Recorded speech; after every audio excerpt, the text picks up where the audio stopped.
Boa noite. O que venho relatar aqui são fatos reais de minha infância. Isso aconteceu há quase 40 anos atrás. Não me recordo o ano exato. Enfim, vamos ao relato. Eu sou morador da Baixada Santista desde bebê, mas nasci no Rio Grande do Sul. Todas as férias de final de ano, minha mãe me levava para a casa de meus avós, em uma cidadezinha chamada Engenho Velho, interior do Rio Grande do Sul. A população daquela cidade é muito pequena e lá era cidade de colônias. Tinha muitas fazendas e a casa mais próxima da fazenda do meu avô ficava a 30 minutos andando. Naquela época, nas casas, ao anoitecer, as únicas luzes eram lampião a gás, lareiras, fogueiras e o luar. Sempre que íamos visitar, passávamos mais de um mês na casa da minha avó. À noite, nossa principal diversão era ouvir as histórias de meu avô, um senhor de 80 e tantos anos na época. Ele tinha sido oficial na guerra entre o Sul e São Paulo. Nós sentávamos ao redor do fogão de lenha para ouvir e fugirmos do frio.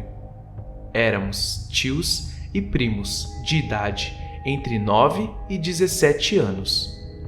O meu avô contava sobre a guerra e também sobre lobisomens.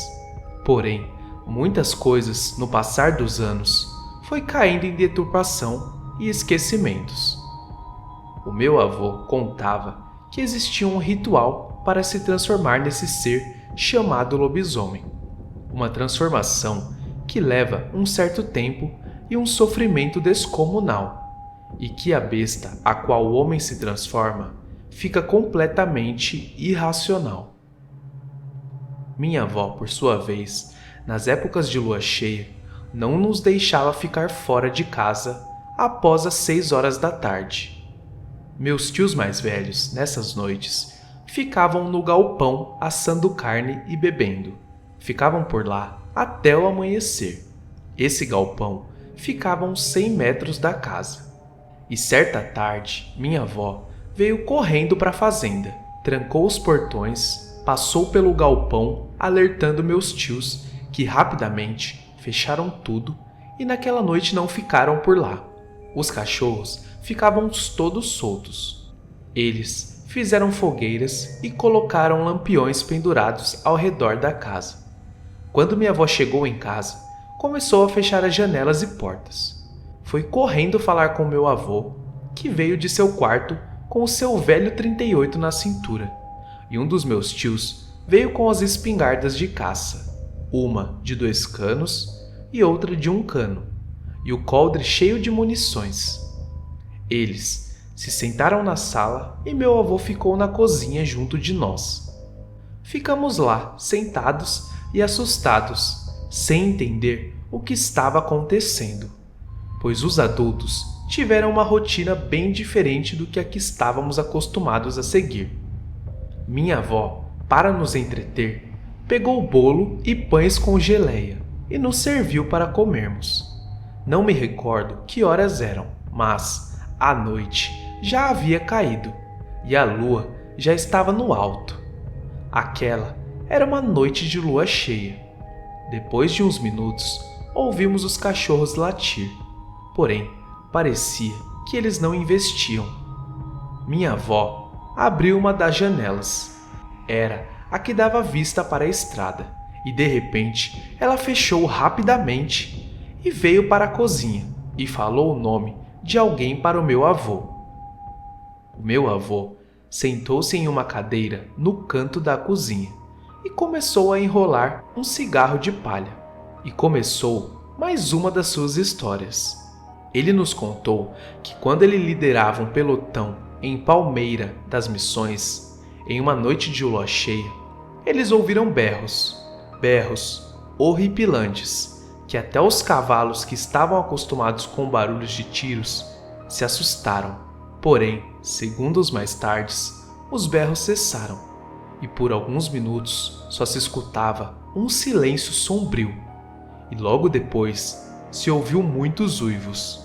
Os homens fizeram fogueiras e ficaram de prontidão, e em dado momento, já de madrugada, os cavalos começaram a se agitar. Alguns cavalos escaparam de tamanho pavor e escutaram um cavalo relinchar e tombar.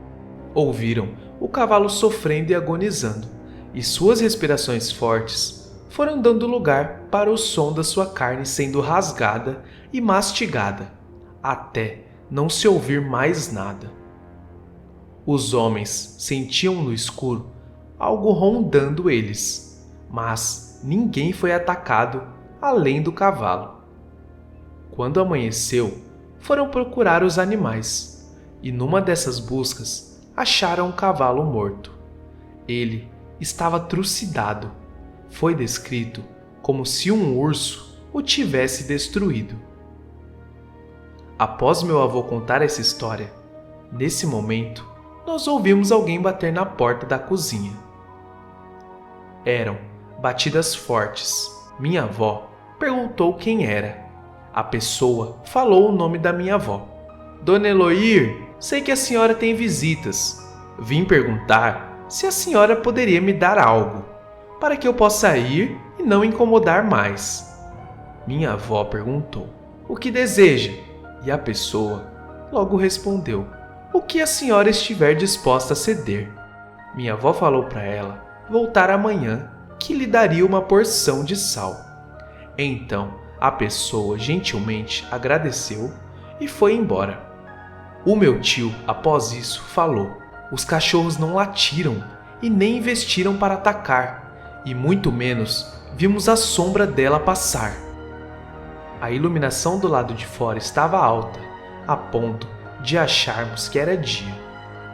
Passado alguns momentos, ouvimos berros agonizantes. O meu avô nessa hora falou, começou, o perigo vai ser daqui para frente. Os berros era como se a pessoa estivesse pegando fogo, desesperada.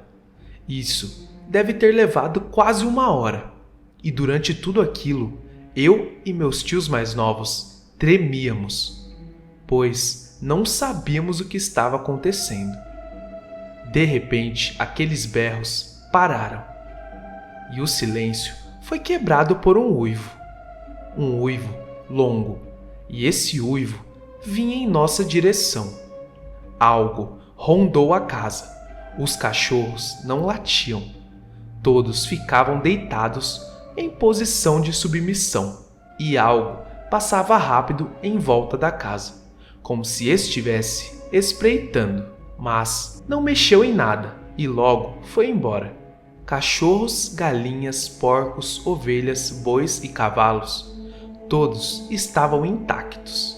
Mas, alguns minutos depois, ouvimos tiros na outra fazenda ao lado, seguidos de gritos e alvoroços. Minha avó abriu uma das janelas e podemos ver no alto da estrada. Aquilo era enorme e andava sobre 2 pés. As orelhas destacavam. É como se fosse um cachorro que tinha orelhas de burro. Um cachorro enorme que andava em 2 patas. E a velocidade em que ele andava, cachorro nenhum iria alcançá-lo. Quando estava para amanhecer, novamente ouvíamos os uivos ao longe, porém, bem diferente do que altas horas atrás tínhamos presenciado. Todos nós fomos dormir exaustos. Naquele mesmo dia, uma senhora veio buscar seu sal. Nós andamos em volta da casa e, apesar de termos visto algo, não tinha nenhuma pegada. Em compensação, a fazenda do vizinho estava parcialmente destruída. Haviam sacos rasgados e muitos animais mortos. Hoje, parando para pensar, descobri que aquela senhora que foi buscar o sal era aquele lobisomem que apareceu na fazenda. Só sei que naquele dia todos nós passamos uma noite e madrugada de terror, Enfim, esse foi um dos acontecimentos que eu vivenciei, e ninguém pode dizer que eu não vi, pois eu estava lá e vi aquela criatura macabra. Boa noite.